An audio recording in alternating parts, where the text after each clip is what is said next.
Bom, eu quero fazer uma reflexão rápida com vocês, e vocês que já frequentam o projeto Recomeçar há algum tempo, eu acho que já deu para notar a preocupação que nós temos com a qualidade de vida das pessoas. Para nós, entendemos que os céus é o nosso destino, é para lá que nós estamos caminhando, mas para nós não faz sentido, para chegarmos lá, viver uma vida de dores aqui nessa terra. Quanto mais nós pudermos ferramentar as pessoas para viverem melhor aqui, ou seja, receber um adiantamento do que é os céus. Antes de ir para o céu, eu consigo trazer o céu para a terra. Todas as vezes que nos tornamos mais assertivos, todas as vezes que conseguimos transformar potencial em potência, porque é muito legal eu dizer para você que você tem um potencial extraordinário, que você tem um potencial para ir, um potencial para vencer, um potencial para fazer, mas o difícil é fazer com que você transforme esse potencial em potência. É isso que parece que tem a ver com o seu futuro. Potencial é sempre uma palavra que coloca você mais à frente. Potência é aquilo que coloca você no presente, que mostra a você não o que você poderia realizar, mas o que você pode. Então, baseado nisso, essa semana me saltou à mente a seguinte pergunta: por que Jesus foi bem sucedido? Por que é que Jesus logrou sucesso em sua missão? Bom, se eu disser que é porque Ele é Deus, vai ser algo extraordinário, mas essa resposta diz que nós não vamos conseguir, porque nós não somos. Se nós acharmos que Jesus obteve sucesso naquilo que empreendeu fazer, porque usava poderes sobrenaturais para alcançar, eu posso até pensar isso, mas isso certamente não nos qualifica para vivermos as mesmas coisas. Quando Jesus disse aos seus discípulos: eu vou embora, vocês ficam, mas vocês farão coisas maiores do que a que eu faço, Jesus estava dizendo que pessoas ordinárias podem viver coisas extraordinárias. Até os 30 anos, Jesus vive de forma ordinária, comum. A partir dos 30 anos, o ordinário se transforma em extraordinário. E aí Jesus começa a viver coisas fantásticas, sensacionais. Mas não porque ele era Deus, porque se eu pensar assim, eu me distancio deles e inevitavelmente eu vou dizer que ele vivia isso porque fazia uso de seus poderes sobrenaturais. Então eu comecei a dar uma olhada e vi 4 coisas que me saltaram os olhos, porque Jesus foi bem sucedido. A primeira foi por causa do reconhecimento que ele tinha sobre autoridade, sobre hierarquia. A segunda era pelo conhecimento sobre o que ele desejava realizar. A terceira era o reconhecimento da missão. E quarto, era por causa das escolhas das pessoas certas. E pautado nisso, eu vou mostrar isso para você em etapas, rapidinho.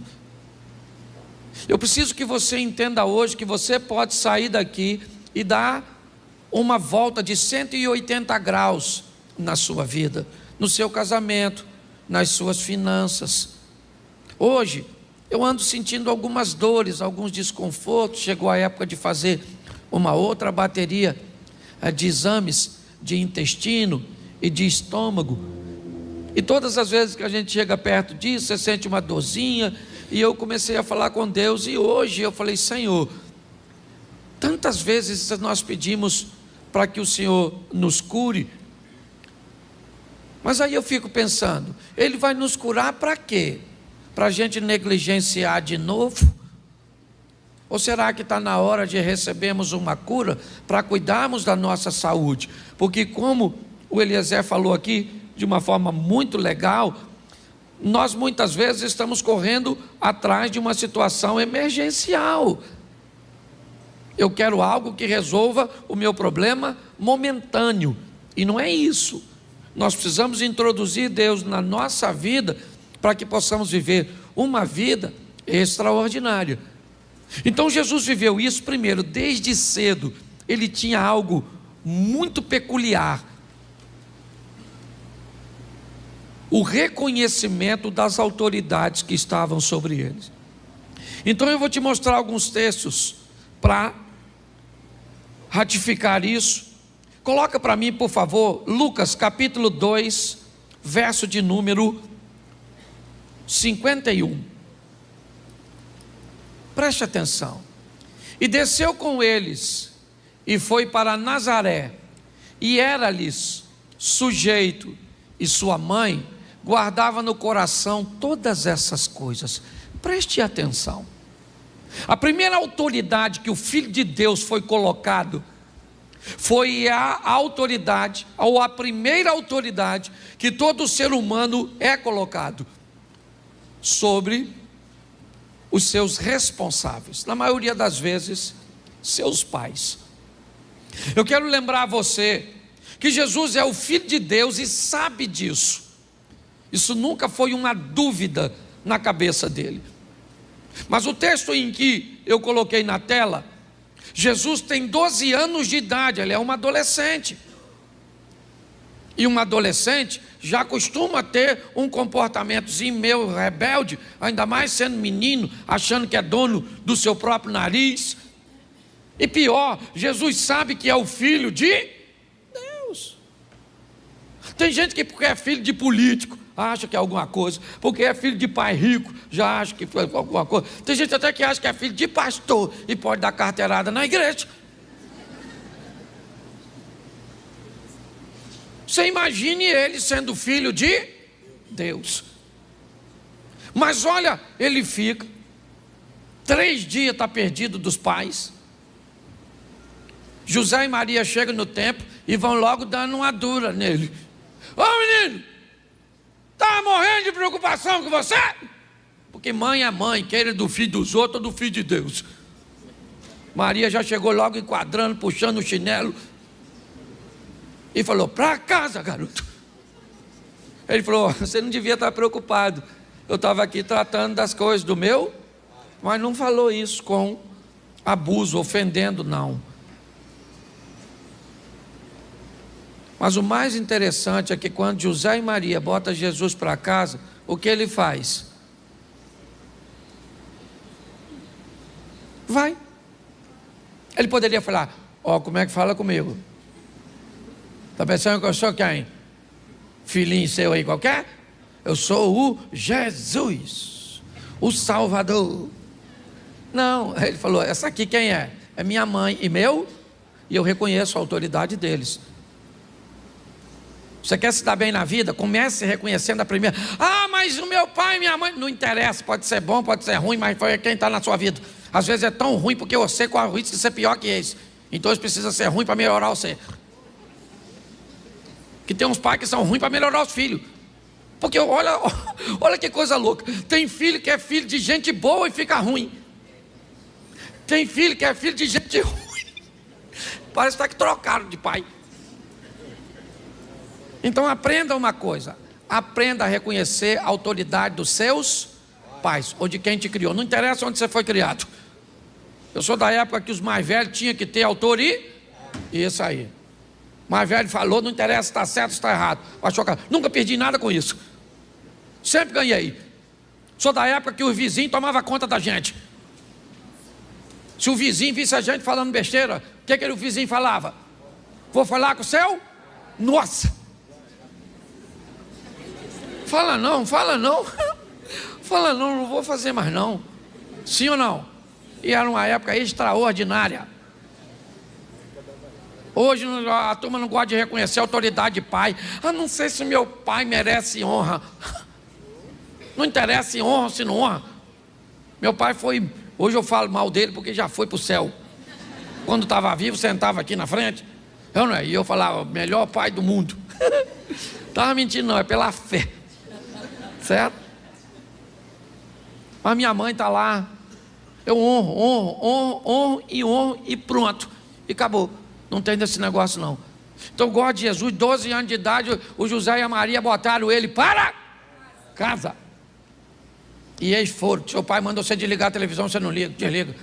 Manda jogar o lixo fora, não joga. Diz que vai fazer depois. Depois de quê? O que você está fazendo? Você pede um filho para fazer? Vai ali, depois. Depois de quê? O que você faz para ser depois? Depois do quê? Que Jesus voltar? Você pensa que para por aí? Não para não. Esse para mim é um negócio extraordinário. Coloca para mim Mateus 3,15. Presta atenção nesse texto. Talvez isso mostre para você porque Jesus, porém, respondendo, disse-lhe: deixa por agora, porque assim nos convém cumprir toda a justiça. Então ele o permitiu. Jesus está chegando no Jordão para ser batizado por João Batista. Quando João Batista vê Jesus, João se nega a realizar o batismo. João diz para Jesus: não pode, não, tem alguma coisa de errada. Você que deveria me batizar, e você vem a mim para que eu te batize. Mas Jesus sabia quem João era: voz do que clama no deserto, preparai o caminho. Jesus sabia que ali naquele momento João tinha uma autoridade maior do que ele, e que para Jesus assumir a autoridade que tinha, precisava entender e respeitar a autoridade de João. Primeiro, ele vai bem na vida porque reconhece a autoridade, a hierarquia de seus pais. Agora ele reconhece a autoridade de João como um sacerdote, como alguém que veio preparar o caminho. Ele poderia ter chegado, João batizando todo mundo, e ele diria: vem aqui, João, quem vai batizar você sou eu. Mas não, porque a autoridade não faz de você pequeno, muito pelo contrário. Reconhecer a autoridade transforma você em uma pessoa muito maior do que na verdade você é. Hoje nós vivemos uma crise de autoridade, ninguém quer obedecer ninguém. Você não quer obedecer os mais velhos, você não quer obedecer lei de trânsito, você não quer obedecer polícia, você não quer obedecer nada. Nós vivemos uma crise. É para desobedecer, nós estamos dentro.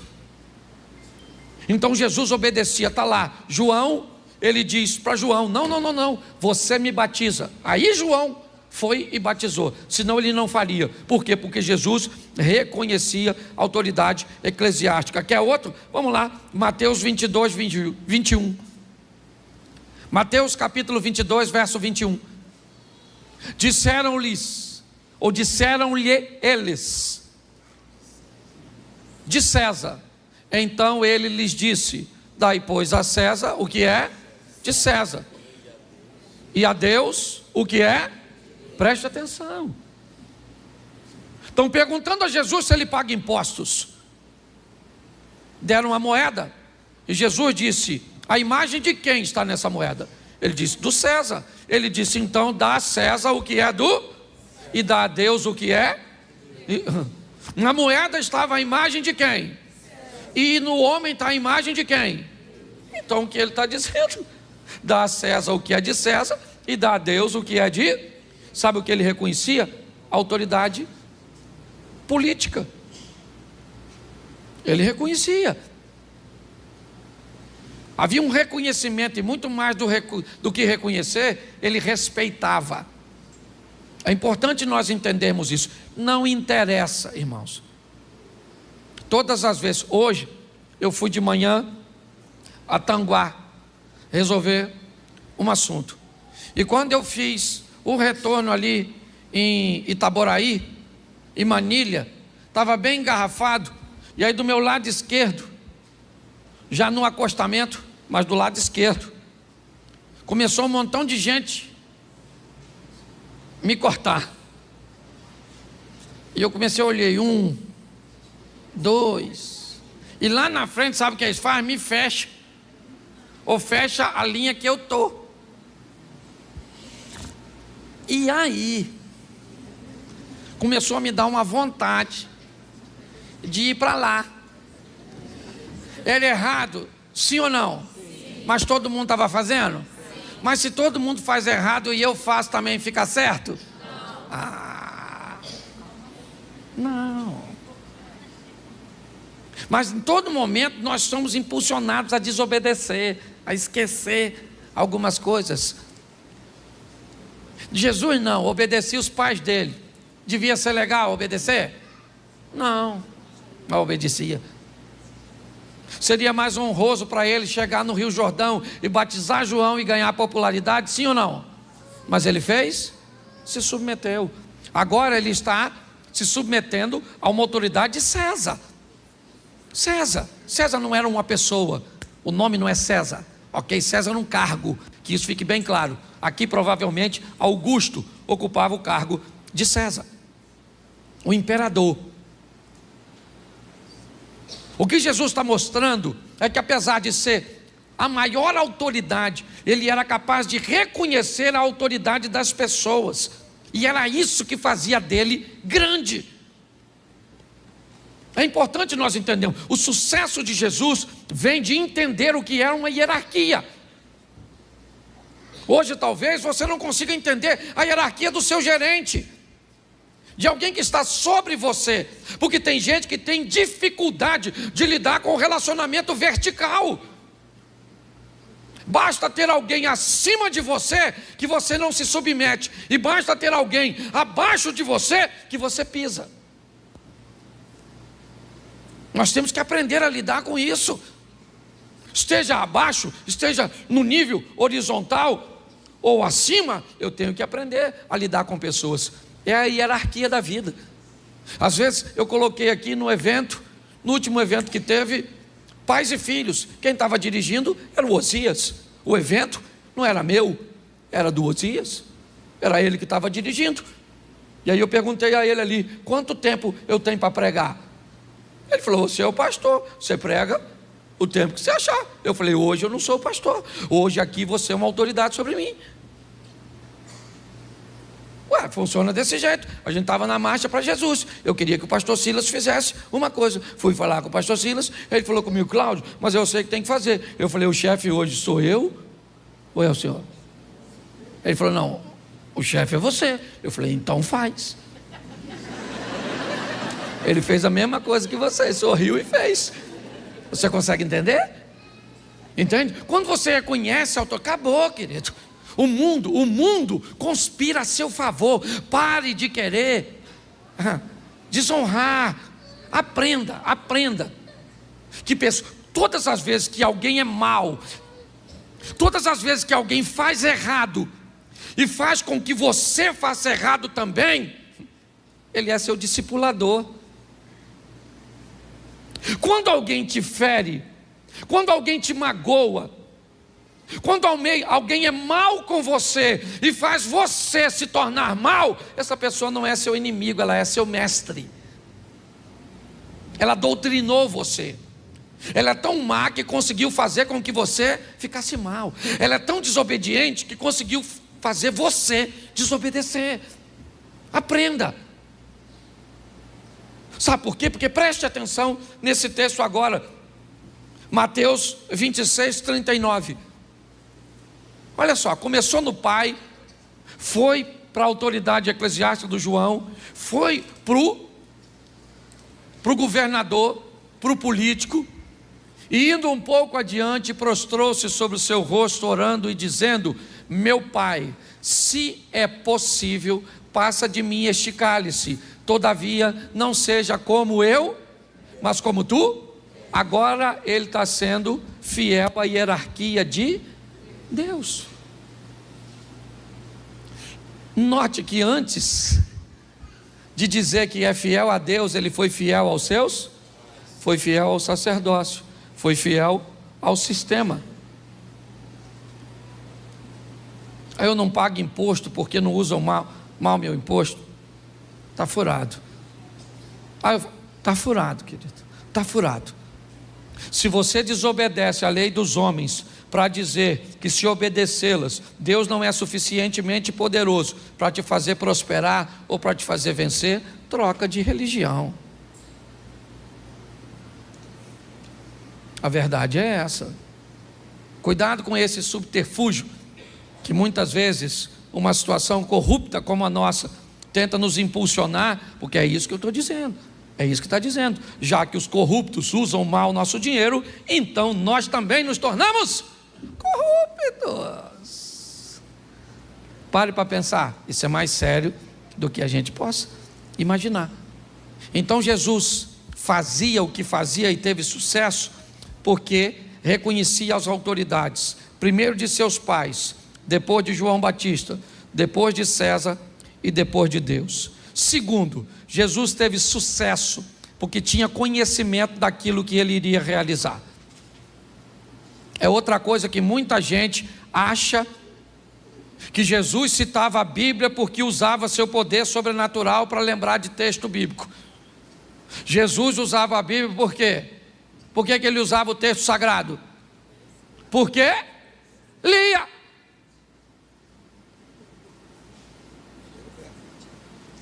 Porque se ele usava o texto, usando seu poder sobrenatural, ganhou da gente. Nós não vamos conseguir. Como é que eu ia fazer sem ler? Senhor, agora me revela agora isso. João capítulo 8, verso 1. Não vai rolar. Você tem que ir lá pegar João. E Jesus foi para o Monte das Oliveiras, e pela manhã cedo tornou para o templo. Toda a multidão vinha ter com ele, assentando-se e ensinava. E os escribas e fariseus trouxeram uma mulher apanhada no próprio ato, adulterando, e puseram no meio. E disse Jesus, e você conhece a historinha. Agora, por que você acha que eu sei o texto? Porque eu li. E por que você não sabe? E o Satanás está preso. Nem perturbou você. Conhecimento daquilo que você vai. Por isso que ele tem conhecimento. Lucas 2,46, coloca aí. Quer fazer as coisas, quer montar um negócio, não tem conhecimento do negócio. Quer construir um relacionamento amoroso, não tem conhecimento da pessoa. Quer arrumar um amigo, e aí depois reclama. Tudo para mim dá errado. Esse dia um cara falou comigo, pastor, eu vou contar minha história para o senhor vê onde eu errei. Ele me contou a história dele, eu falei, rapaz, eu estou tentando ver onde você acertou. Porque você errou foi quase tudo. Está aí, ó. E aconteceu que passaram 3 dias, acharam no templo, assentado no meio dos, ouvindo e quem é que estava lá? Conversando, ouvindo, interrogando Jesus. E por que ele interrogava? Por que ele perguntava? Por quê? Aliás, essa era uma prática de Jesus. Ele só perguntava para os outros aquilo que ele já sabia. Isso, parecia até a imigração americana. Se você já viajou para a América, você sabe como é que funciona. Você chega lá, o cara pergunta assim, quantas bagagens o senhor tem? E já está na tela. Que cor? O que você trouxe dentro? Tudo que ele pergunta, ele já, porque ele quer saber se você está. É isso aí. Dá uma olhada nisso aqui, ó. Jesus conhecia. E vou te mostrar agora como é que ele conhecia. Presta atenção. Mateus capítulo 4, verso 4.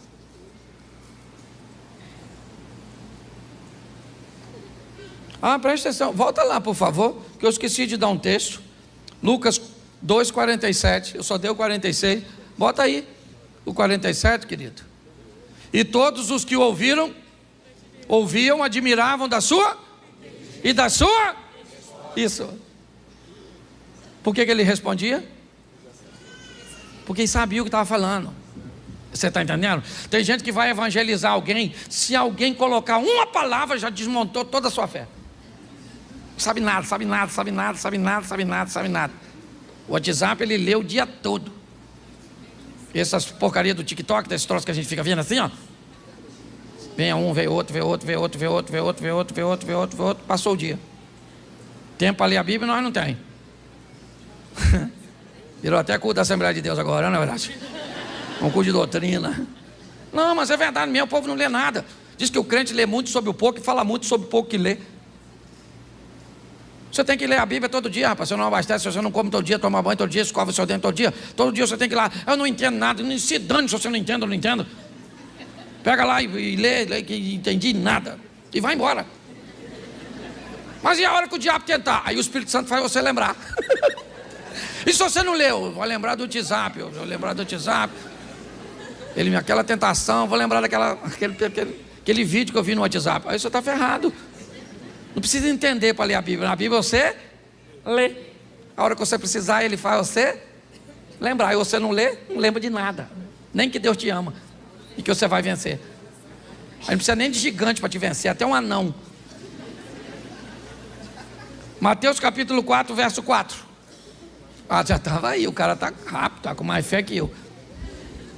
Ele, porém, respondendo, disse: Está. O que Jesus disse? Está. E por que ele disse está escrito? Porque ele leu. Ele leu. Entendeu? Não entrou senão. Ele leu. Pastor, eu não gravo texto bíblico. Infeliz, você não lê.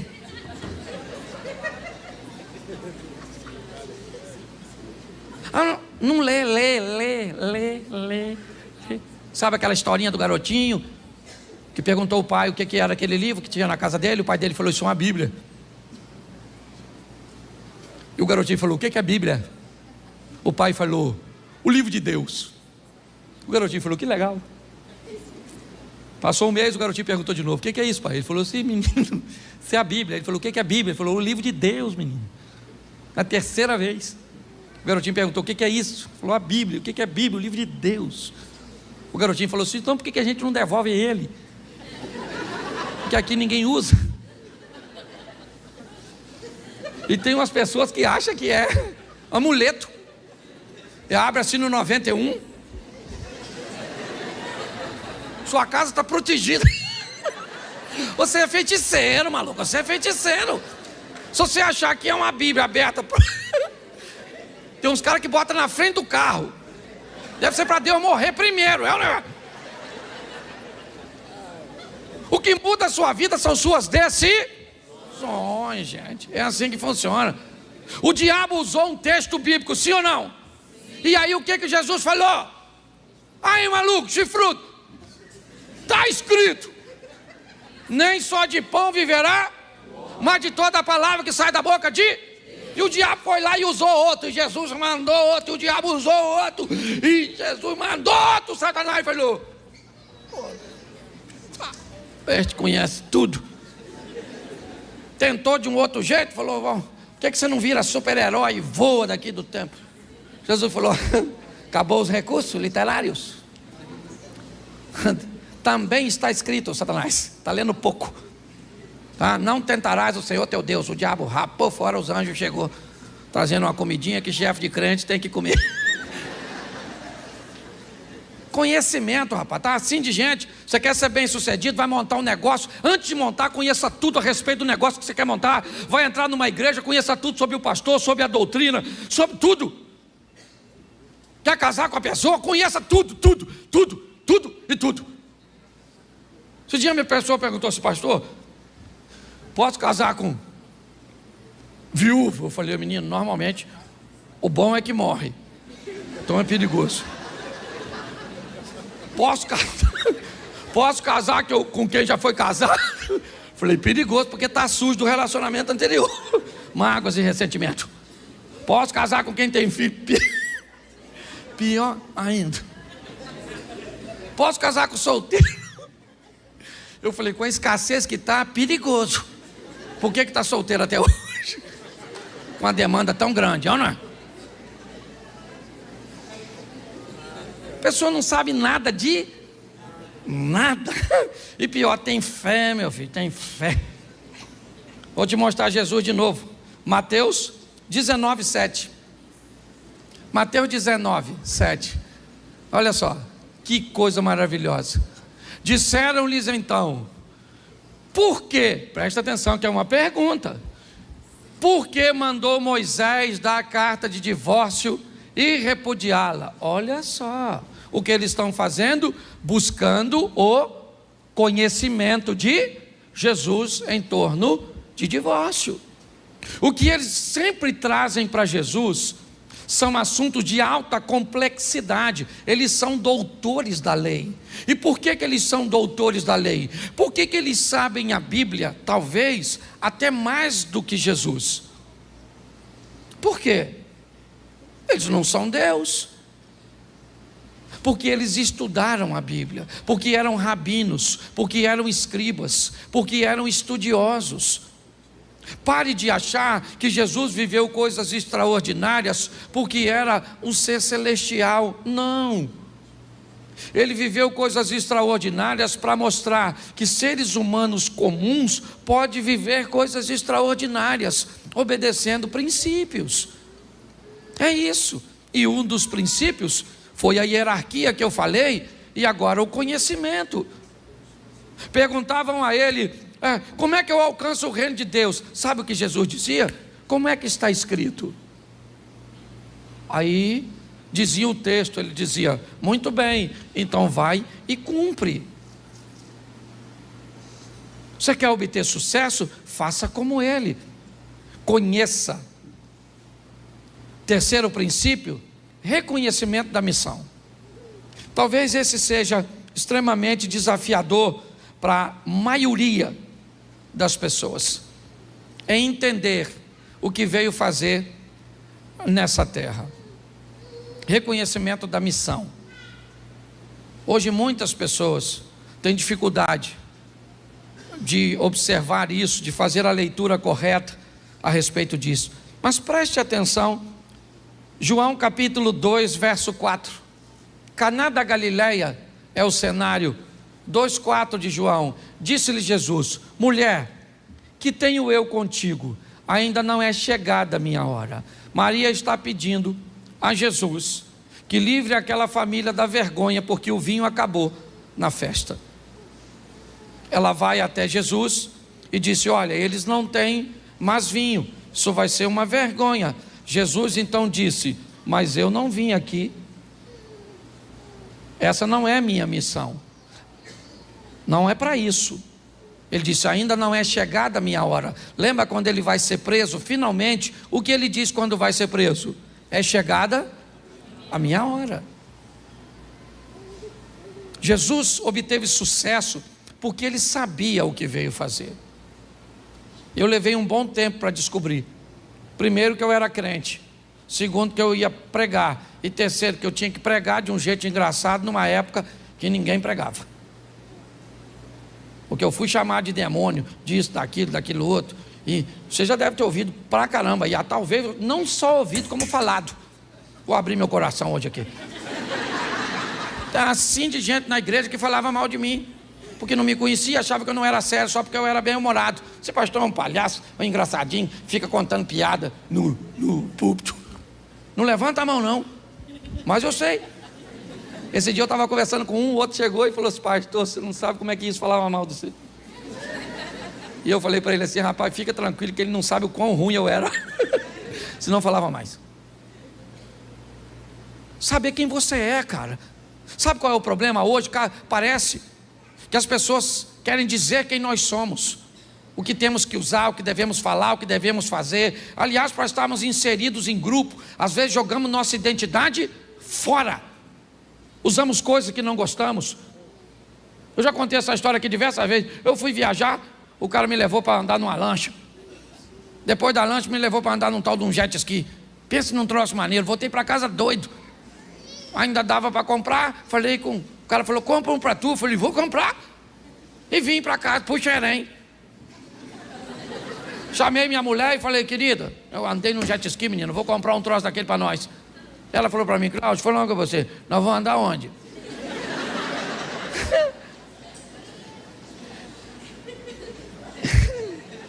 Eu falei: nós vamos andar onde? Nós vamos andar onde, hein? Uma boa pergunta, eu não tinha pensado nisso não. Você já comprou um montão de coisa que nunca usou, só porque os outros têm e porque os outros falaram que é legal? Eu gosto disso aqui, saber quem você é. Jesus não tinha, ele falou: não é chegada a minha? Isso, ele sabia quem era. Vamos lá, Lucas 9,18. Olha só, Lucas, o que Jesus faz, ó? E aconteceu que, estando ele orando em particular, estavam com ele os discípulos, e perguntou-lhes dizendo: quem diz a multidão que eu? Vamos lá. Respondendo-lhes disseram isso: João Batista, outros Elias, e outros um dos antigos profetas, né, que um dos antigos profetas ressuscitou. Ninguém sabia quem Jesus era. Ninguém. Havia uma dificuldade muito grande nas pessoas o reconhecerem, porque ninguém tem obrigação de reconhecer quem você é. A obrigação de reconhecer quem você é sua. Se alguém acha que você é bobo, que você não é bonito, que você não é isso, que você não é aquilo, ou que você é isso, aquilo outro. Hoje está todo mundo achando que eu vou virar político, porque me veio do lado de políticos. Eu não tenho chamado político, meu chamado é sacerdotal. Você está entendendo? Não estou nem aí, mas olha, que dane-se o que pensam. Já na idade que eu tenho, eu não tenho mais condições de ficar dando ouvido, que eu tenho mais passado do que futuro, na idade que eu estou. Então não estou nem aí. Jesus está perguntando quem eles dizem que sou eu. Mas preste atenção, João 14,6. João 14,6. Olha o que Jesus disse. Olá, isso. E disse-lhes, ou disse-lhe, hoje eu estou com plural na boca. Disse-lhe Jesus: eu sou a verdade, ninguém vem ao Pai senão. O que ele está dizendo? Eu sei quem eu. Então pare de querer ser quem os outros querem que você seja. Usar, fazer. Seja você mesmo. Vai para a escola, tem um grupinho que quer formatar você. Entra na internet, tem um grupinho que quer formatar você. Vem para a igreja que tem um grupinho que quer formatar você. O que é isso? Não perca a sua identidade, não interessa onde você esteja. Onde você estiver, vai ter gente querendo roubar a sua identidade. É assim que funciona. Jesus sabia quem ele era, reconhecia sua missão e não tinha problema no que diz respeito a isso. Por isso ele teve sucesso. Bota aí João 19:11. Bota aí João 19:11. Presta atenção nesse texto. Respondeu-lhe Jesus: nenhum poder terias contra mim, se de cima não te fosse dado. Mas aquele que me entregou a ti, né, maior pecado tem. Ele está falando de Judas ali, mas Pôncio Pilatos está chamando Jesus e dizendo assim: ô Messias, o rei dos judeus, se defende, cara. Eu posso libertar você. E Jesus disse: você não está entendendo, Pôncio Pilatos. Quem aqui não sabe quem é você. Eu sei muito bem quem eu sou. Você não teria poder nenhum se meu Pai que está no céu não tivesse concedido a você. E Jesus ainda responde uma angústia de Pilatos no final do texto: fique tranquilo, porque aquele que me entregou a você é pior do que você. Até no sofrimento, até no momento da adversidade, até no caminho da morte, Jesus está aliviando a dor de quem encontra no caminho, porque sabe quem é. Quanto mais rápido você descobrir quem você é, o que você veio fazer, mais fácil fica. Mas pastor, por que eu não sei quem eu sou nem o que eu vou fazer? Porque identidade e missão está totalmente entrelaçado. Por que você não sabe quem é e não sabe qual é a sua missão? Porque nós ficamos o tempo inteiro, principalmente hoje, olhando para a vida dos outros. Então é o corpo dos outros, a roupa dos outros, a rede social do outro, é o que o outro está fazendo. Então eu não tenho tempo para viver a minha vida, já que eu estou tão focado. Mas presta atenção nesse texto, Mateus 27, verso 40, já estou quase terminando. E dizendo: tu que destrói o templo e em 3 dias o reedifica, salva-te a ti mesmo, se és o Filho de Deus, desça desça da... Verso 42. Isso. Salvou os outros e a si mesmo não pode salvar-se? Se é o rei de Israel, desça agora da cruz e creremos nele. Preste atenção. É isso. Desça da cruz, Jesus, desça da cruz. Ele falou, não posso descer. Subir aqui foi minha escolha, missão. Isso aqui não é fatalidade. Ninguém tira a minha vida, sou eu que... Ele sabia. Uma das maiores crises que vivemos hoje na sociedade é a crise da identidade, irmãos. E é por isso que Jesus venceu essas etapas. Vamos lá? A autoridade de seus pais, de João Batista, de César, de Deus, o conhecimento através da palavra, o reconhecimento da missão. Mas uma das coisas que fez Jesus ter mais êxito foi nas escolhas de pessoas. Porque ninguém faz nada sozinho. Hoje eu estava gravando finalzinho de um curso ali em cima com um amigo, e eu olhei para a nossa igreja e eu pensei, cara, com a dinâmica do meu ministério, o que o projeto Recomeçar seria sem o Osias, sem o Sidney, sem a Dani, sem o William, sem o Eliezer? O que ele seria? O que ele seria sem esses meninos do som? O que ele seria sem as meninas que estão trabalhando no ministério infantil? O que ele seria sem as secretárias da igreja? O que ele seria sem o Sidney com o nosso ministério de oração, a Adriana com a nossa oficina da alma? O que ele seria se não tivesse? Porque ninguém faz nada sozinho. A grande verdade é essa. Achar as pessoas certas é a grande essência da vida. Amém. Adriana, quantas vezes eu fui na oficina da alma? Uma vez. Uma. Funciona há quanto tempo? Já vai para 6 anos. Sabe por que eu não vou? Porque não dá problema. Porque resolve problema. Você está entendendo? Está amanhã com Deus aí.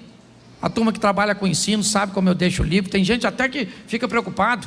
Está lá, ó, meu livro dos obreiros internos, externos, está tudo aí. Porque a partir do momento que você acha a pessoa certa, já era. Porque tem gente que faz coisa muito melhor que você em área que você não é bom. E pronto, e vida que segue. É assim que funciona. Jesus achou pessoas certas. Se nós entendermos isso, primeiro, ele achou seus discípulos. Não foi numa escola, não. Não. Ele pegou 12 camaradas, descobriu que dos 12, 4 dava para andar um pouco mais perto, dos 4, 2 poderiam ser mais chegados, e dos 2, ele tinha um, que foi o último discípulo a morrer, João, na ilha de Patmos. Ele conseguiu achar pessoas certas. E o Evangelho de João, capítulo 17, verso 12, presta atenção no que disse Jesus. Olha só. Ele sai 100%.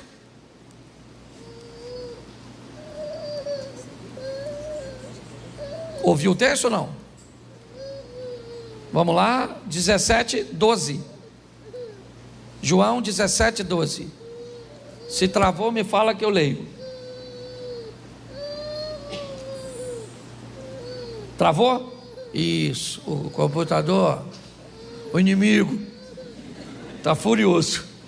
João 17, 12.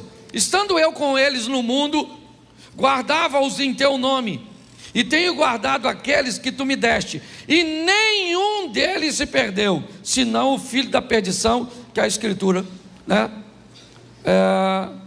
disse ou falou para que se cumprisse. Preste atenção.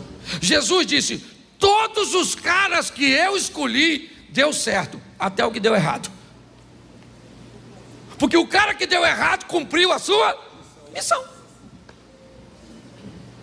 Por quê? Porque quando você acha as pessoas certas, já era. Por que você acha que todos os dias o diabo está mandando gente errada para a sua vida? A Bíblia diz: bendito é aquele que vem em nome do Senhor. Então, se bendito é aquele que vem em nome do Senhor, todo dia seu filho encontra com gente que vem de Deus e gente que vem das trevas. Sua esposa encontra com gente que vem de Deus e gente que vem das trevas. Seu marido encontra com gente que vem de Deus e gente que vem das trevas. Porque se todo mundo viesse de Deus, não precisa ter processo de seleção. Todo mundo vem do mesmo lugar. Você pega um cara espiritual como Josué, recebe os gibeonitas, porque se disfarçaram e diziam vir em nome do, mas não vinham. Você consegue entender isso? Quando nós vemos esse texto, nós descobrimos que quem consegue selecionar pessoas vai muito longe. Ele selecionava amigos. Não vou te dar o texto, se quiser anotar. João capítulo 11 verso 3. Mandaram-lhe suas irmãs dizer: Senhor, está enfermo Lázaro, aquele a quem tu amas, seu amigo. Jesus também tinha amigos, e não eram poucos, eram muitos. Por isso que eu não gosto de gente que tem 40, 50, 60 anos de vida e diz que tem poucos amigos. Ninguém pode viver tanto e ter poucos amigos. Se você tem poucos amigos é porque você é ruim. Você pode ter poucos amigos na esfera de maior intimidade, aí eu entendo. Mas você tem que ter amigo para viagem, amigo para bate-papo, amigo para pesca, amiga para ir para o shopping, amigo para contar segredo, amigo para emprestar dinheiro, amigo para orar por você. E provavelmente não vai ser o mesmo para todos os grupos. Tem gente que você empresta dinheiro, mas não ora por você. Tem gente que ora por você, mas você não empresta dinheiro. Tem gente que você conta segredo, mas não vai na sua casa. Tem gente que vai na sua casa, mas você não conta segredo. Eu estou cansado de falar isso. E é por isso que muita gente não quer viver com gente. Certo? Agora, preste atenção. Lucas 8:2, e eu termino aqui. Lucas, dá? Foi, agora foi que eu tinha esquecido. E também algumas mulheres que haviam sido curadas de espíritos malignos e de enfermidades. Maria, chamada Madalena, da qual saíram 7 demônios. Joana, mulher de Cusa, procurador de Herodes. E Susana, e muitas outras que o serviam com suas. Jesus tinha gente que financiava seu sonho. Não tem como não ser bem sucedido. Não tem. Não há fórmula que derrote Jesus. Ele reconhece seus pais, reconhece a autoridade eclesiástica, reconhece a autoridade política, o que governa esse mundo, reconhece a autoridade de Deus. Jesus sabe o que veio fazer, tem conhecimento, reconhecimento de missão, e alguém que sabe escolher pessoas. Não tem como. Não tem como dar errado para quem utiliza essa fórmula. Mas não honro meus pais, não honro os princípios e as autoridades eclesiásticas, eu não honro os governantes, eu não honro Deus. Eu não sei nada sobre meus direitos, biblicamente falando, eu não reconheço minha missão e eu não seleciono pessoas. Querido, a probabilidade de você ser bem sucedido é quase zero. Desculpe o que eu vou falar, mas o maior vilão da nossa vida ainda continua sendo nós mesmos. A grande verdade é essa. Mude de vida, mude a sua maneira de pensar, e você pode ter certeza que as coisas vão mudar. Minha maneira muda quase todos os dias. Eu termino usando um texto que usei aqui numa das minhas últimas mensagens, Ana e Penina. Nunca um texto quebrou tanto meus paradigmas quanto esse. Por muito tempo, eu disse que Ana era maior que Penina, que o filho de Ana era Samuel e o filho de Penina ninguém sabia o nome. Até que, lendo o texto mais uma vez, depois, sei lá, centenas de vezes, o Senhor tocou no meu coração e me disse: onde está escrito que há alguma vantagem de Ana sobre Penina? O texto diz que uma tem algo que a outra não tem. Penina tem filhos que Ana quer. Ana tem um amor que Penina quer. Mas Ana consegue o filho e Penina não consegue o amor, porque não derramou o coração na mesma medida. A oportunidade estava para Penina e para Ana. Se Penina fizesse o que Ana fez, Eucana teria amado. Então não há desvantagem, porque não há desvantagem entre você e quem está do seu lado. A chuva para os dois, o sol para os dois, a oportunidade para os dois. Mas nos ensinaram, pelo menos a mim, eu estou quebrando meus paradigmas, a entender que não há vantagem nenhuma de ninguém sobre mim, de mim sobre ninguém. Talvez eu não tenha a mesma missão que outra pessoa tem, mas isso não faz dessa pessoa maior do que eu, e não me faz maior do que ninguém.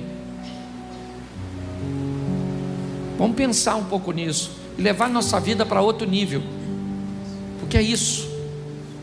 Deus te chamou para isso, colocou aqui você para caminhar com a gente. Você não vai embora, vai para outra igreja. Você não quer isso? Você acha que isso é demais para você? Você não quer viver o extraordinário no seu casamento, nos seus negócios? Não quer ter uma vida sensacional com Deus? É isso? Isso te fere? É isso? É essa visão do socialismo? Não estou falando de política não, tá? Estou falando dessa visão de que todo mundo tem que ter a mesma coisa. Nunca vai ter. Nunca vai ter. Porque se der a mesma coisa para duas pessoas e uma administrar bem e outra mal, é só uma questão de tempo até você comprar minha propriedade. Porque a oportunidade é para todos. E Deus trouxe você aqui para dizer isso para você. Chegou o tempo de você viver uma vida extraordinária. Vamos fazer uma reflexão. E eu quero começar por Lucas, Evangelho de Lucas, capítulo 14, a partir do verso 25. Lucas 14, 25 diz assim: Ora ia com ele, vou esperar você achar, o pessoal ainda está procurando aí. Mas está aqui, ó. Vamos usar essa. Ora ia com ele uma grande multidão, e voltando-se disse-lhe: Se alguém vier a mim e não aborrecer seu pai, mãe, e mulher, e filhos, e irmãos e irmãs, e ainda também a sua própria vida, não pode ser meu discípulo. Vamos lá. E qualquer que não levar a sua cruz e não vier após mim, não pode ser meu discípulo. Pois qual de vós, querendo edificar uma torre, não se assenta primeiro a fazer as contas dos gastos, para ver se tem com que a acabar? Para que não aconteça que, depois de haver posto os alicerces, não podendo acabar, todos os que a virem comecem a escarnecer dele, dizendo: Este homem começou a edificar e não pôde acabar. Vamos lá. Ou qual é o rei que, indo à guerra pelejar contra outro rei, não se assenta primeiro a tomar conselho, se com 10.000 pode sair ao encontro do que vem contra ele, com 20.000? De outra maneira, estando o outro ainda longe, manda embaixadores e pede condições de paz. Assim, pois, qualquer de vós que não renuncia a tudo o quanto tem, não pode ser meu discípulo. Bom é o sal, mas se o sal degenerar, com o que há de salgar? Nem presta para a terra, nem para o montouro, lança-no fora. Quem tem ouvidos para ouvir? Bom, gente, vamos conversar aqui um pouquinho, porque o tema da minha mensagem é: quanto custa manter uma família, porque tudo tem um preço. Então nós vamos dar uma olhada nesse negócio aí, tá certo? Porque me parece que tem gente que não tem noção de quanto custa. E o negócio costuma sair caro para algumas pessoas. Vou te dar algumas informações que podem te ajudar a prevenir. Tá certo? Olha que Jesus está dizendo o seguinte: se alguém quiser ser meu discípulo, ok? Ele está voltando para a multidão que o segue, e me parece que a turma estava bem animadinha. Muita gente. Mas ele vai criar um processo seletivo, volta para a multidão e diz: apesar de vocês serem muitos, eu preciso dizer algumas coisas a vocês. Se quiser andar comigo e ser meu discípulo, vocês vão ter que pagar o preço para ser meu discípulo. Provavelmente ali algumas pessoas já devem ter desistido um pouquinho. Pensar 2 vezes, 3 vezes, porque tudo tem um preço nessa vida. Nada nessa vida é de graça. Enfia isso na sua cabecinha. Nem sempre as coisas serão pagas com dinheiro ou com bens materiais. Você pode pagar com tolerância, você pode pagar com fazer sem ter vontade de fazer. Certo? Pastor, mas eu não estou afim de fazer. Pois é. Mas às vezes vai ter que fazer comida sem estar afim. Vai ter que chegar em casa cansado do trabalho e o cachorro sujou o quintal e não deu tempo dela limpar e é tu. Se você não souber o quanto custa, você vai se lascar. Então eu vim dizer que tudo tem um preço. E vou te mostrar algumas coisas, certo? Principalmente para quem não casou. Quem já casou, está num sistema, provavelmente já tem noção do preço. Se você negligenciou, provavelmente você paga mais caro. Já pegou alguma coisa sem perguntar um preço? Já entrou num restaurante assim e pediu a comida sem ver quanto custava e quando custou? Quando chegou a conta, você descobriu que teria que deixar um rim. Então eu vou te dar algumas informações para tentar te ajudar. Olha que eu sei o que eu estou falando, eu tenho família, certo? E até a criança está chorando pelo que eu já vou dizer, tá certo? Então quanto custa formar uma família? A pessoa que planeja formar um novo núcleo familiar, pois é disso que eu vou iniciar falando, ela precisa entender que há um preço a ser pago. E o primeiro é perder o medo. Quem vai formar uma família precisa ser alguém destemido e ousado. Porque ninguém tem como te dar garantia de que esse negócio vai dar certo. Vai ter que assumir o risco. Pastor, será que vai dar certo? Eu não sei. Ninguém pode te dizer. Pastor, eu vim te apresentar aqui o meu noivo, porque o senhor é meu pastor. Conversa com ele um pouquinho. O que o senhor acha? Dá? Eu falei, dá. O senhor acha que vai dar certo? Eu não sei. Certo? O meu, eu estou fazendo dar certo há 32 anos. Tá certo? Você tem que perder o medo para montar ou para formar uma família. Senão não adianta, não. Você vai ter, é um custo que você vai ter que pagar. Ousadia.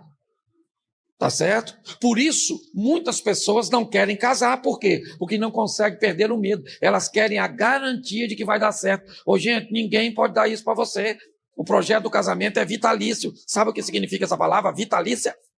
Até o outro morrer. Sabe o que está acontecendo com a expectativa de vida do brasileiro? Aumentando. O que indica que vai demorar mais. Pastor, eu não casei ainda porque eu não achei a pessoa certa. Nem vai. Tem mais de 8 bilhões de pessoas no planeta. Como é que você acha certa? Pode procurar a sua vida inteira que não vai achar. Esse dia, uma mulher muito decepcionada com seus relacionamentos ruins, falou comigo, pastor, eu não quero mais saber de homem, porque homem nenhum presta. Eu falei, nossa, a senhora está rodada. Conhece os homens tudo. Até eu olhei para ela e falei, será que já peguei e não lembro? Não é verdade? Você consegue entender? Porque as pessoas estão brincando com coisa séria, certo? Então você vai precisar perder o medo, tá certo? Para montar ou formar uma família, custa perder o medo. Se você tiver medo e quiser todas essas garantias, você não vai casar. Segunda coisa que vai te custar montar uma família: acreditar que as famílias não são formadas só com maus exemplos. Você vai ter que vencer a propaganda negativa. E ela é grande, hein? Se você perguntar a alguém assim, o que você acha? Eu devo casar? Pode falar a verdade? Casa não, menino. Se eu fosse você, se fosse hoje, você vai ter que vencer isso. Ou tá assim de casamento maneiro. Pastor, não conheço ninguém. Pois é, eu conheço um montão de gente. O meu casamento é legal? Não é perfeito. Tá certo? Mas é muito maneiro, muito legal, muito dinâmico. Tá certo? Vale a pena. Certo? Oscilamos bastante. Tem hora que dá vontade de matar ela, tem hora que dá vontade dela me matar, tem hora que eu tenho dificuldade de reclamar com Deus da minha esposa, porque tem hora que eu não sei se ele é meu pai ou meu sogro, mas eu vou à frente, eu vou seguindo. É desafiador. Então custa, você vai ter que pagar o preço, primeiro, de não ter a garantia no início de que vai conseguir ir até o final. Segundo, vai te custar vencer os exemplos negativos. E outra coisa, se vai entrar, não monta a rota de fuga. Não, pastor, eu vou, mas falei com o papai, nem desmonta meu quarto. Certo? Eu vou, mas se não der certo, eu volto. Certo? Então as pessoas me parece que não têm noção desse negócio. Tá certo? Se você vai montar uma família, você tem que perder o medo, você tem que evitar ser contaminado pelos exemplos negativos e você vai ter que não montar uma rota de fuga. Casei. Certo? Para o quê? Ó o ânimo. Para sempre. Entendeu? É assim que funciona. Se você gosta disso ou não, é isso que eu tenho para você. Segunda coisa que vai te custar entender qual é o seu papel a curto, médio e longo prazo. Você sabe qual é o seu papel na sua família? Às vezes o seu papel é papel de marido. E por favor, se você é marido, não se comporte como esposa. Tá certo, queridão? Marido é marido. Tem que ter postura de marido. Macho. Sério. Nós precisamos entender isso. Hoje eu vejo camarada que tem o cargo, mas não exerce a função. É sério.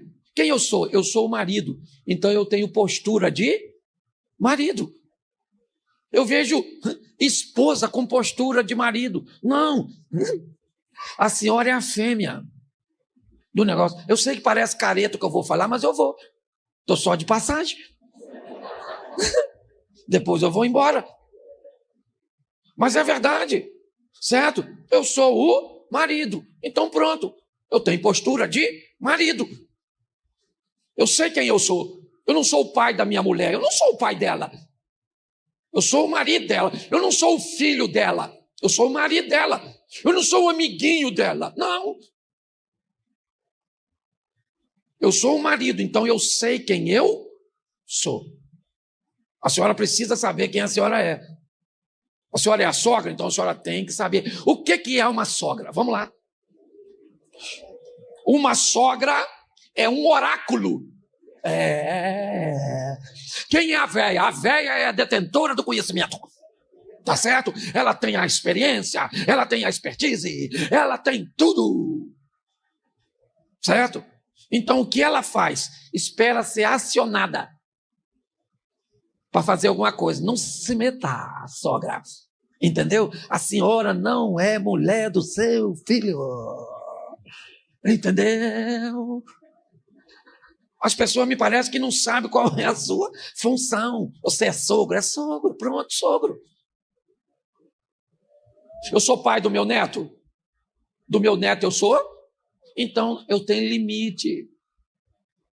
Entendeu? Eu tenho limite. Eu já contei isso aqui. Minha nora, meu filho ligou e falou: pai, o Miguel, pai, está gritando, pai, eu não sei o que está acontecendo, ele é muito pequeno, ele não fala, mas ele não para, ele está gritando, nós estamos desesperados. E eu peguei o carro, fui para lá com a minha mulher, parei, e minha nora estava na frente de casa andando com ele na rua, coitado. E o menino gritando, eu peguei ele no colo, comecei a orar no meio da rua, e o menino não parava de gritar. Eu falei: Senhor, tem misericórdia. E o menino não para de gritar, e eu entrei no carro e falei: vamos para o hospital. Quando eu ia sair, eu falei: eu sou o sogro. Meu filho estava lá dentro, arrumando as coisas, ele e a mulher, para levar o menino para o hospital. E eu falei para a Mary assim, nós não somos pai, né? Você é a sogra e eu sou o sogro. Mas estão demorando, né? Que é outra geração, eles são zen. Eles têm uma calma que mata nós. Você tem uma filha adolescente, você fala para ela, minha filha, vai lavar a louça. Sabe o que ela fala? Depois. Depois de quê, infeliz? Que você não faz nada. Por que tem que ser depois dessa preguiça sua, dessa inércia? Certo? É uma geração mais zen. E eu estou lá, e o menino está gritando. De repente saiu os dois pelo portão. Eu entreguei o menino. Entrei no carro. Ele manobrou, saiu. E eu fui atrás. A minha vontade era encostar no carro dele assim. Vamos! Sangue nos olhos! Teve uma hora que eu não aguentei. Eu falei para minha mulher, vamos para o shopping. Deixa eles ir para o hospital. Vamos tomar um café, que senão eu vou morrer. Eu aqui vou morrer. Quem vai começar a gritar aqui sou eu. Eu estava certo ou errado? Não, eu estava errado.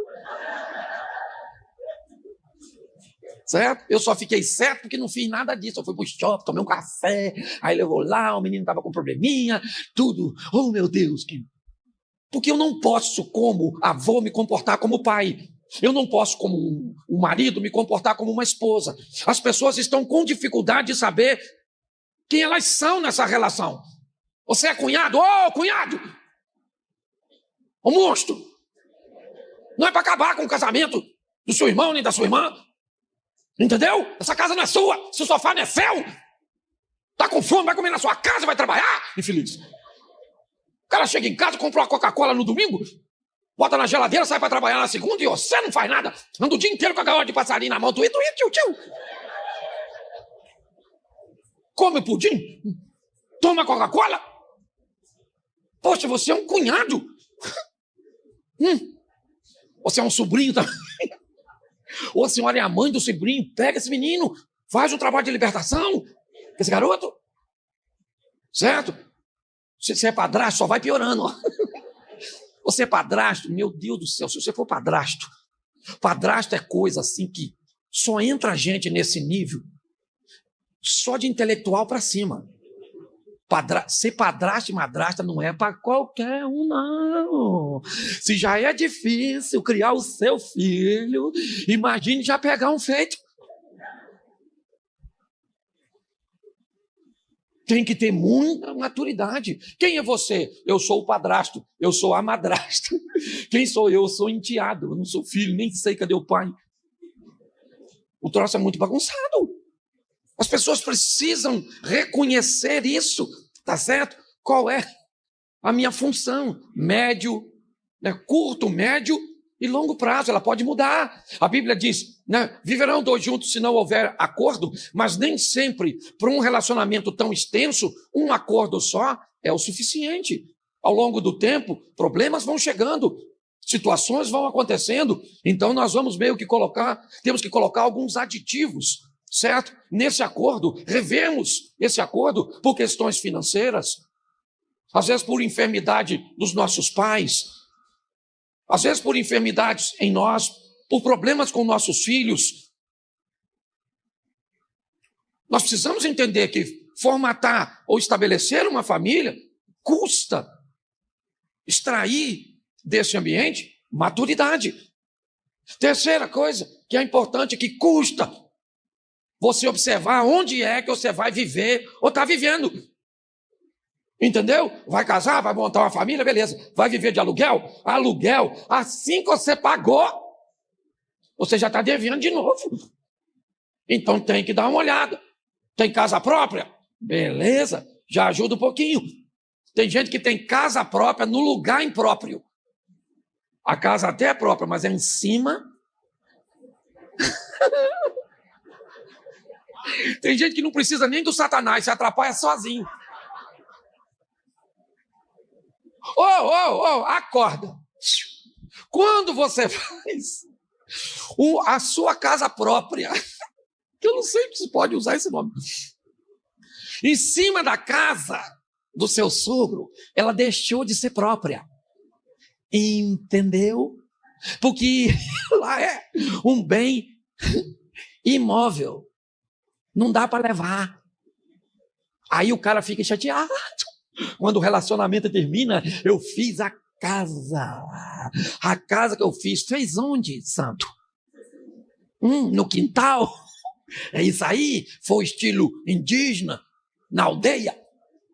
Então lá tem cacique. Entendeu? Então as pessoas brincam com isso. Você tem que saber o quanto custa, porque o preço às vezes é alto demais. Você se casa com alguém e vai morar numa casa de herança da família, que também é um negócio fantástico. Aí a mãe, a matriarca, tem 4 filhos. 3 moças e um rapaz. Tá certo? O rapaz já casou, está bem posicionado. Ele então construiu uma casa para ele. Beleza. A outra irmã também casou. Certo? Mora em outro estado, num apartamento legal. A outra irmã também casou. Certo? Também tem sua casa. E uma irmã também casou. Mas mora na casa da matriarca. A véia morre. Aquela que mora diz, a casa é minha. Porque todo mundo tem casa. Conhece uns troços assim? E eu acho legal a frase que eles usam. Eles não precisam. Engraçadinho, quem diz que não precisa sou eu, daquilo que é meu. Não é você. Mas as pessoas não fazem. Aí vem me procurar. Pastor, minha irmã tem um olho grande. Vê o que custa ela deixar a casa para mim, abençoado. A minha vontade é falar um. É ou não é? Miserável, sem noção. A casa é de todo mundo. Se você não venceu, é porque torce pro Vasco. A culpa não é minha. Eu achei que ele estava aqui, brinquei com ele. Você consegue entender? Tá certo? As pessoas precisam olhar antes, porque isso é muito sério. Tá certo? Você vai casar, quer construir uma estrutura e vai morar com os parentes na mesma casa. Gente, nem todo relacionamento dá para começar justinho, sim ou não? Sim ou não? Por isso que tem coisas de médio, de curto, médio e longo. Isso. Eu casei morando com meu sogro e meu cunhado. Não tinha jeito. Entendeu? O negócio estava difícil. Arrumei a mulher, mas não tinha o dote. Não tinha nada. Não tinha onde cair vivo. Morava na comunidade. Não tinha dinheiro para fazer uma suíte. Para fazer amor no quarto, não podia ter nem sonoplastia. Tivesse o barulho. Tinha que fazer amor assim.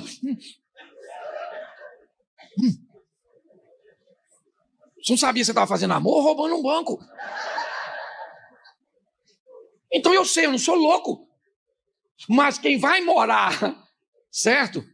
Num ambiente como esse, precisa saber o quanto custa. Você depende dos recursos financeiros? Então cuidado. Você depende de recursos emocionais porque você não tem, você tem que ter cuidado. Então é importante as pessoas entenderem isso. Porque senão esse negócio não vai dar certo. E a formação de um novo núcleo familiar. Outra coisa que custa demais, que algumas pessoas têm dificuldade. Cortar o cordão umbilical, está lá, ó. Gênesis 2:24. Deixará o homem seu pai e a sua, apegar-se à sua, e os dois serão uma só. Cortar o cordãozinho umbilical. Entendeu? E não é você cortar, não. É você explicar para a sua mãe, porque a obrigação é do filho e da filha. O genro não tem obrigação de ficar entrando em conflito com a mãe da mulher dele. Isso é uma briga dos parentes. A mulher que tem que falar, mãe, já falei isso aqui, poxa. A mãe da mulher foi para a lua de mel. Pô, isso não parece um absurdo? Poxa, o cara veio falar comigo. Ô, pastor, a mãe dela sentada no dia seguinte na mesa do lado, porque ela não conseguiu botar a mãe no lugar. Ele falou, e ainda veio me perguntar se fosse eu. Se fosse o senhor, o que o senhor faria? Eu chamaria ela para a mesa. Senta, minha senhora. Senta que eu vou narrar para a senhora tudo que eu fiz com a sua filha essa noite. Que eu queria ver se ela não ia sumir dali. Poxa, certo, sua mãe é fantástica, é importante, sim ou não? Sim ou não? Estou mandando você destratar seus pais. Mas você só precisa colocar essas pessoas. Se você não está pronto para botar a mamãe como atriz coadjuvante, se você quer casar em mamãe, que é o Oscar da atriz principal, e essas velhas não morrem não quando é ruim assim. Tem uma saúde irritante, ninguém quer do outro lado, nem Deus nem o Satanás, é na verdade. Cuidado que a senhora pode estar rindo da senhora. Aí vai ficar mais difícil ainda, tá certo? Mas é verdade. É com maturidade, com amor, com carinho. Você está entendendo? Tem que cortar o cordão umbilical. Botar as pessoas no seu devido lugar, com amor, com respeito. Entendeu? Mãe, ó, mãe. Quer dizer, tem uns que são baratos. Esse dia eu vi uma senhora, pastor. Ele teve a coragem, pastor, de falar comigo que o frango dela é mais gostoso que o meu. Eu falei, Senhor, não dá, Senhor, não dá. Eu vou falar para essa velha, eu vou machucar ela, eu vou atingir. Você consegue entender? Poxa, ó, e pior, isso é uma minoria. Deixa eu te explicar uma coisa que é fantástica e as pessoas ainda não notaram. A maioria das sogras se tornam a segunda mãe. Pensa num bicho maneiro, é sogra. Mas tem um grupo pequeno que conseguiu ser tão ruim que difamou o grande. Então as pessoas precisam cortar o cordão umbilical, sim ou não? Outra coisa que você precisa, e é um preço altíssimo. Repita comigo, o cônjuge abaixo de Deus e acima de tudo. Seu cônjuge só perde para Deus. Depois de Deus não tem sua mamãe, não tem seu emprego, não tem a igreja. Não tem depois de Deus, se tu casou. É essa pessoa aí. Pastor, não concordo. Eu não estou perguntando se você concorda. Aqui nós não estamos no debate, eu estou fazendo uma exposição. Está aqui, ó. Isso é uma maravilha. Tá certo? Mateus 22, 37. Amarás o Senhor teu Deus de todo o teu coração, de toda a tua alma, de todo o teu entendimento. Esse é o primeiro e grande mandamento. O segundo é semelhante a este. Amarás o teu próximo como a ti. Eu gosto desse texto, porque ele fala direitinho. Primeiro eu amo quem? Primeiro. E depois eu amo a quem? Primeiro eu amo, depois eu amo quem? Isso. Dá para botar o texto? Amarás... Não, pode voltar o anterior, por favor. Só para o pessoal ler. O segundo é semelhante a este. Ou, semelhante a este é o quê? Amará o teu... Faz uma interpretação de texto rapidinho. Não amarás o teu como. Essa expressão, como a ti mesmo, vem antes do próximo ou depois? Ama o teu como. Então a Bíblia está mandando eu amar quem primeiro? Ah, é? Se eu... É mais ou menos, deixa eu trocar aqui para ficar mais fácil a interpretação. Cláudio, serve a comida para ela depois de ter jantado. Quem é que jantou primeiro? O Cláudio. Depois, sim ou não? Quando a Bíblia diz, ama o teu, como? Primeiro você aprende a amar quem? a você mesmo, senão você não tem condição de amar o próximo. Todo mundo que ama o próximo mais do que a si mesmo vai ter problema de relacionamento, vai sofrer abuso, manipulação. Eu preciso entender isso. É por isso que pessoas estão se dando mal nesse ambiente. Claro que você não consegue amar seu cônjuge. Claro, você não aprendeu a amar você mesmo. Pastor, mas eu não gosto do meu cônjuge porque ele passa do limite. Eu sei porque ele passa do limite. Porque você não se ama, não se respeita. Porque se a primeira vez que ele passasse do limite, você colocasse seu cônjuge de volta no lugar dele, acabou. Se você fizesse isso desde sempre, talvez ele nem fosse seu cônjuge, se não soubesse respeitar os limites. Essa é a grande verdade. Então custa, e aí é muito caro. As pessoas não querem pagar. Esse é o grande desafio. Às vezes, a minha mulher tem que me colocar no meu lugar, porque eu atravessei a fronteira. Já vi ela fazendo diversas vezes isso comigo. Cláudio, Cláudio, está passando do limite. Só vou te mostrar como isso é feito, para você entender. Fatores importantes e que custam para manter uma família. Tem homem aí? Levanta a mão, só os homens. Isso. Você tem que amar. Tá bom, querido?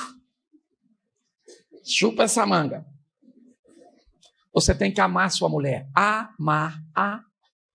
Pastor, o que é amor? Amor é um bolo. Um bolo tem trigo? Sim ou não? Tem leite? Tem ovos? Tem manteiga? Tem açúcar? Tem fermento? Então tá bom. Então você não resume amor a uma palavra só. Certo? O cara quando ama, ele é um provedor, é obrigação dele. A mulher pode até trazer um pouco de recurso, sim ou não? Será bem-vindo. Mas a responsabilidade é do macho. Eu sou dessa época. Pastor, o senhor está ultrapassado. Estou ultrapassado não é nada. Sou da época que a mulher chorava com o marido olhava para ela e disse, calma, querida, calma, que choro é esse? Tudo vai se resolver. Deus está no controle de todas as coisas. Já vencemos tantas coisas juntos. Só um minuto. Eu vou buscar um copo d'água para você. Bebe, querido, e se acalma. Isso é macho. Hoje, a mulher começa a chorar perto de uns homens. Ele...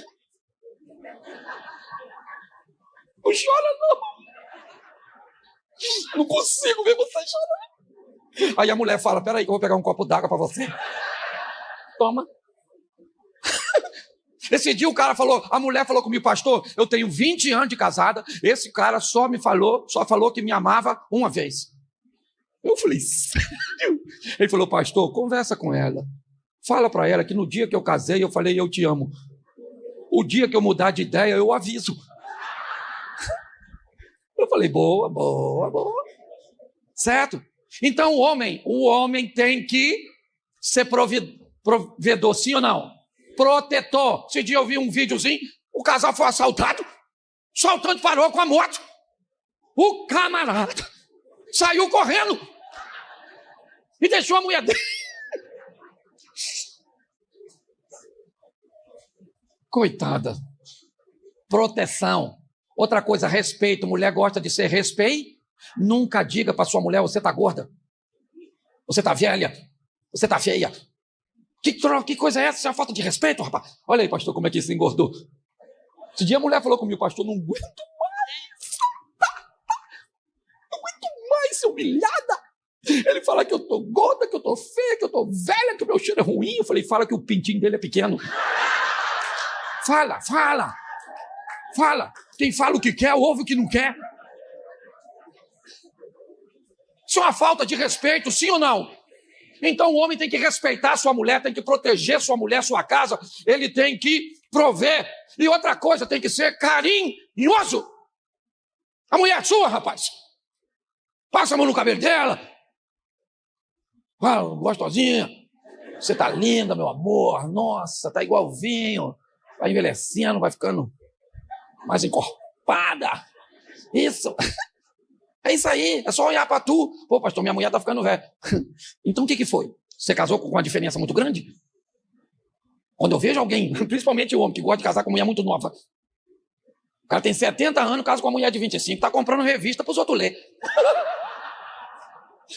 Depois diz que eu sou engraçado. Você consegue entender? As pessoas precisam levar mais a sério. É a sua vida. Entendeu?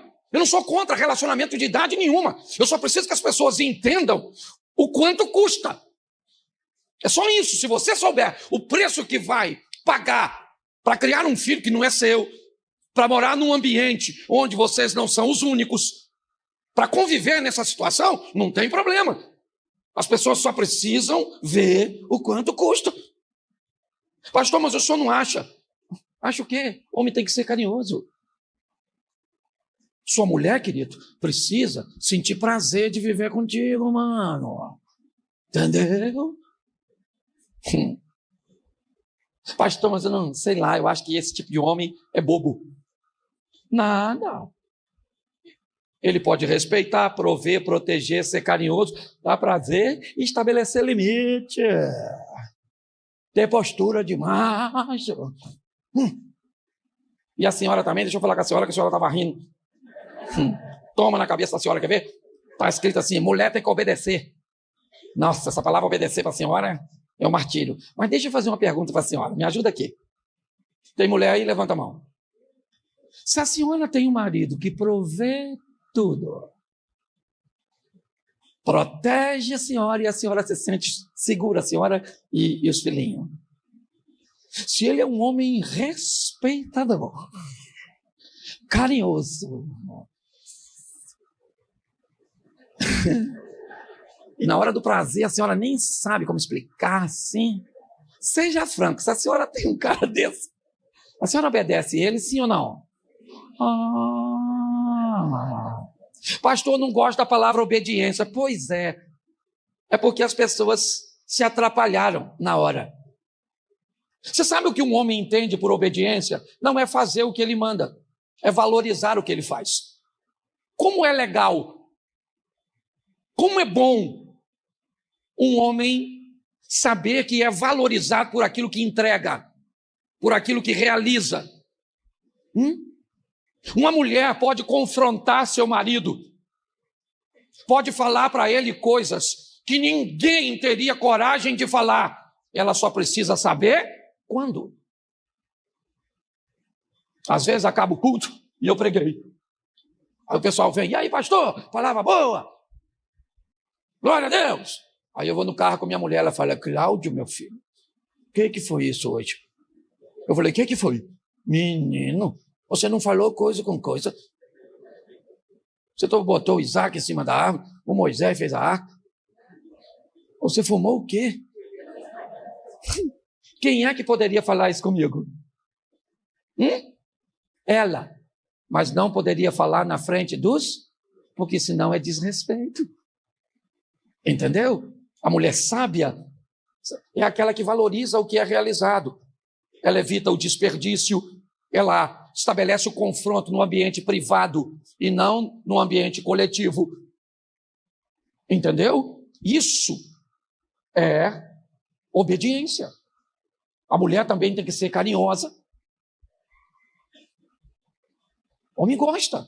Você quer ver uma coisa que a mulher costuma fazer, que mata um homem? É tentar convencer o homem de que ele é o único motivo na vida dela que a faz infeliz. Ah, você não me apoia. Tá? Você não me deixa crescer. O cara fala, meu Deus, eu sou um crápula. Esse dia eu vi uma mulher falando, ela não é mais nova do que eu, ela não é mais bonita do que eu, ela não é mais magra do que eu, então por que você não ficou só comigo? E ele disse, porque ela é mais doce do que você. Porque ela não grita comigo, não me chama de idiota. Não tenta me convencer de que eu sou, né, a pedra no caminho dela que a impede de ser feliz. A pergunta é, as pessoas estão dispostas a fazer o que a Bíblia orienta? Grande parte das mulheres vão para a intimidade com o seu marido, parece que está indo para o matadouro. Nossa. Vamos lá. Nossa, Deus me livre. É lógico que depende do cara oferecer prazer também. Mas tem uma mulher que só vão para... Parece uma múmia. Você está rindo, mas o assunto é sério. Tá lá. Eu estou na igreja do meu pastor, tá certo? Então eu vou falar da minha pastora, todo respeito. Mas a senhora tem que chegar junto. Serol, esse homem. Poxa, oferecer prazer, carinho, respeito, valorização. Ok? Olha, uma das coisas que um homem mais se sente valorizado é uma mulher que demonstra prazer na hora de fazer amor. Nossa! O cara fica doido. Se a senhora emitir uns sons. Isso! Oh, não! Maravilhoso! O cara fala, maluco, que mulher! Pronto. Pastor, mas é mentira. Não, o nome disso é fé. É aquilo que a senhora não vê, mas espera. Tá certo? É assim que funciona. Outra coisa, sai para trabalhar, entrega tudo na rua. Volta para casa, só o refil. Encostou. Abriu o chuveiro, está dormindo já. Você está rindo, mas é sério. Você tem que deixar um pouco de energia para casa. Seus filhos vão precisar dela, seu cônjuge vai precisar dela. E olha que eu ainda nem falei de criação de filhos, não vai dar tempo, eu falo na outra segunda que eu vier. Porque olha só, a hora que os meninos chegam, aí o mundo fica diferente. Quem tem filho aqui, levanta a mão. Depois que tu tem filho, nunca mais você dorme do mesmo jeito. Nunca mais, é ou não é? Não interessa a idade do menino, o menino tem 45 anos, mora na Nova Zelândia, mas ele tem que falar com a senhora no FaceTime, pelo menos uma vez por semana. A senhora não sabe como ele tá? É assim que funciona. Então, montar uma família não é fácil não, tá certo? Você vai ter que pagar um preço. Mas não tenha medo, não. Arrisque. Em 1992, eu paguei uma para mim. Hoje eu tenho 2 filhos. Cresceu, era só eu e a mulher. Aí fiz logo um filho na mulher. O menino estava fazendo 1 ano, fiz outro. Falei com a mulher, pelo amor de Deus, nunca vi tanta fertilidade assim nessa vida. Se a gente continuar assim. Certo? Aí, arrumamos um jeito, fechamos a fábrica. Certo? Aí meu filho mais velho casou. Perdeu o juízo. Fez 2 filhos. Isso puxou o pai. Certo? Meu mais novo ainda está com a gente. A família cresceu. Não somos família perfeita não, gente. Tem dia. Se eu filmar lá em casa, tá arriscado você desviar. Nós não xinga, não fala palavrão, não tem dessa história não. Não tem desrespeito, não, mas o desejo do coração, aquele que examina. Sim, fala, Senhor. Ai, podia matar ela dormindo, assim. Distribuir os pedaços dela pela comunidade. Vocês gostam da bagunça, né? Mas estamos casados. Sou Felipe, pensa, 32 anos, estou vivendo meu melhor momento com minha mulher. Mas é barato? Nada, eu nem falei de dinheiro, hein? Porque mulher bonita, ó. Tribufu é baratinho. Tribufu você dá uma camisetinha assim, um chinelo havaiano. Difícil é pegar. Difícil é pegar. Certo? O senhor também vai dar uma ajeitada nessa carcaça? Às vezes sua mulher não quer o senhor, porque, olha, o senhor, parece que o senhor tomou só da cáustica, está desintegrando. Então vá para casa para se divertir, porque já está em cima da hora aí, meu Deus do céu. Fica em pé, você aqui dentro, você aí do lado de fora, você lá na quadra, você que está em casa, você que está... Fala para quem está do seu lado assim, fala assim, família é um negócio caro. E o preço mais barato da família é o que envolve dinheiro. Difícil é lidar com as emoções. Posso ouvir um amém?